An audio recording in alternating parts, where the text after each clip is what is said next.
Assalamualaikum warahmatullahi wabarakatuh. Perkenalkan, saya Rini Apriani, SPD dari UPTD SD Negeri 1 Waringinsari, Kota Banjar. Saya akan mencoba membagikan praktik baik mengenai proyek penguatan profil pelajar Pancasila dengan tema kewirausahaan, dan topik yang saya pilih adalah barbeque, barang bekas berkualitas di fase A. Kegiatan dimulai dengan persiapan terlebih dahulu, mulai dari persiapan beberapa video atau tayangan film kartun yang berkaitan dengan sampah, sampai video yang berkaitan dengan barang-barang yang dapat dibuat dari sampah-sampah tersebut. Selain itu juga, para koordinator dan fasilitator mempersiapkan beberapa alat peraga dan LKPD yang akan digunakan dalam proses pembelajaran. Setelah semua siap, fasilitator akan memberikan asesmen awal terlebih dahulu. Dimulai pada tahap awal, siswa diberikan beberapa tampilan atau penayangan tentang pengenalan sampah, jenis-jenis sampah, dan dampak yang ditimbulkan dari sampah tersebut yang dikemas dalam bentuk visual kartun yang sesuai dengan tahap usia perkembangannya. Tidak lupa juga diselingi dengan beberapa permainan yang mengasah kemampuan awal peserta didik dengan beberapa pertanyaan pemantik sebagai contoh. Bahan berbahaya dan beracun. Itulah cerita petualangan pagi-pagi Mondo dan Kak Mita. Berkenalan tentang sampah, jenis sampah, dan apa yang bisa dilakukan terhadap sampah. Jagoan Dodo dan jagoan Mika kini selalu memilah sampah sesuai jenisnya. Yuk jaga kebersihan. Sampahku tanggung jawabku. Sampahku tanggung jawabku. Ada apa saja tadi yang sudah dilihat? Ada sampah apa? Ada sampah B3. Ada yang sudah bisa membusuk dan ada yang bisa didaur ulang. Yang membusuk apa contohnya? Hah? Ya, sampah apa yang bisa membusuk tadi contohnya? Apa? Kulit pisang, daun-daunan itu bisa membusuk. Ya, dimasukkan ke dalam lubang apa tadi sama bapaknya? Biopori. Jadi sampah yang bisa membusuk itu bisa kita gunakan sebagai pupuk. Untuk apa pupuk? Untuk tanaman. Biar apa dipupuk tanamannya? Subur. Ya, subur. Itu sampah yang bisa Busuk. Kedua, ada sampah yang bisa didaur ulang. Contohnya apa tadi? Karton, kertas, botol, Plastik. apa lagi? Kaleng. Itu yang bisa dipakai kembali. Terus ada sampah B3. Apa itu B3?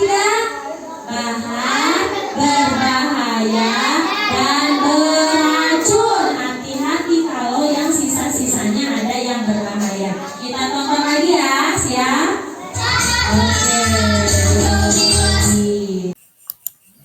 Pada tahap berikutnya, siswa bersama fasilitator dan koordinator berkeliling observasi lingkungan sekolah untuk mendapatkan gambaran tentang sampah yang berada di lingkungan sekolah. Selain itu, siswa juga mengunjungi salah satu rumah yang berada dekat dengan sekolah dan membandingkan antara lingkungan sekolah dengan keadaan rumah tersebut dari segi sampahnya. Siswa mulai diwawancara tentang bagaimana keadaan antara lingkungan sekolah dengan lingkungan rumah tersebut. Setelah siswa memahami apa pentingnya kebersihan sampah di lingkungan sekolah, maka siswa bersama fasilitator dan koordinator bersama-sama mengumpulkan sampah yang ada di lingkungan sekolah tersebut untuk kemudian dipilah. Kegiatan pembelajarannya juga bervariasi. Selain permainan-permainan, para siswa juga di sini menyusun puzzle-puzzle yang nantinya akan menjadi portofolio untuk mereka. Inilah tahap kegiatan pemilahan sampah. Ada yang terdiri dari sampah berupa botol-botol bekas, ada daun-daunan, ada plastik. Itu semua akan dipisahkan oleh para siswa. Nah, tahap selanjutnya, siswa diminta untuk mempresentasikan hasil pekerjaannya. Ini dilaksanakan setiap akhir proses pembelajaran di setiap pertemuan. Disinilah siswa dituntut untuk bernalar kritis. 1, 2, 3.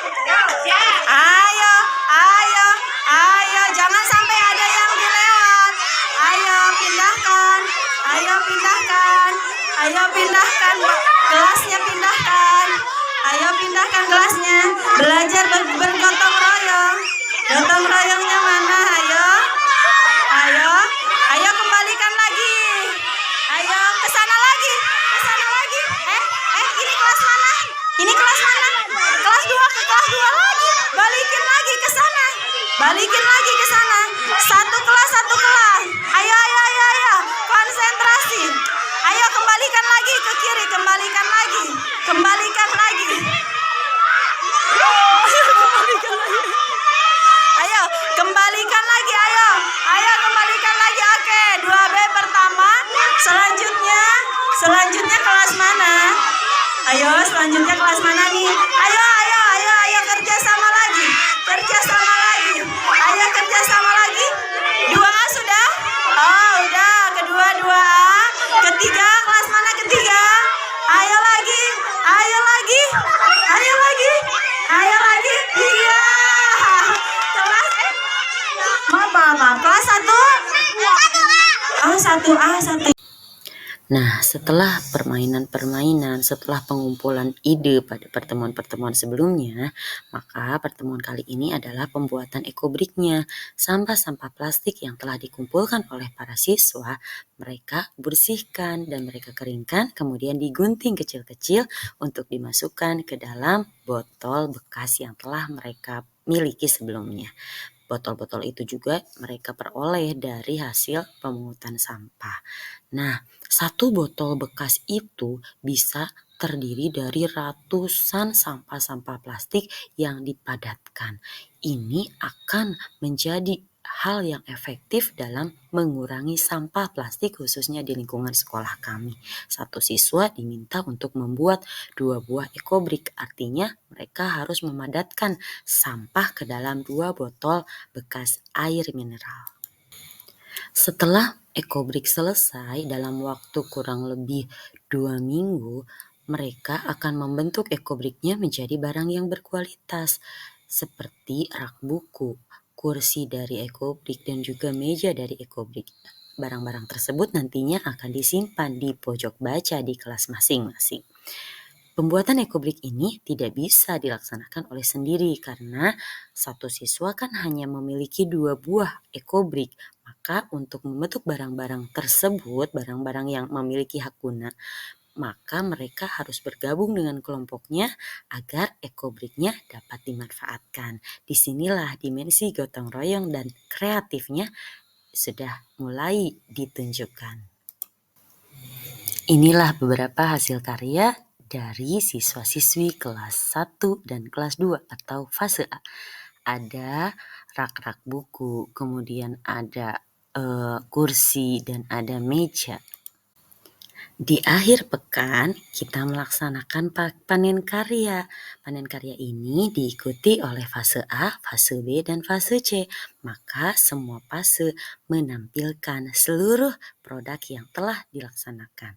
Selain itu juga asesmen sumatif akhir dilaksanakan pada panen karya kali ini. Asesmen sumatif akhir itu akan menunjukkan seberapa besar progres yang telah dilalui oleh para siswa dengan dimensi-dimensi yang telah kita tentukan sebelumnya. Terima kasih telah menonton. Semoga praktik baik ini bermanfaat untuk kita semua. Wassalamualaikum warahmatullahi wabarakatuh.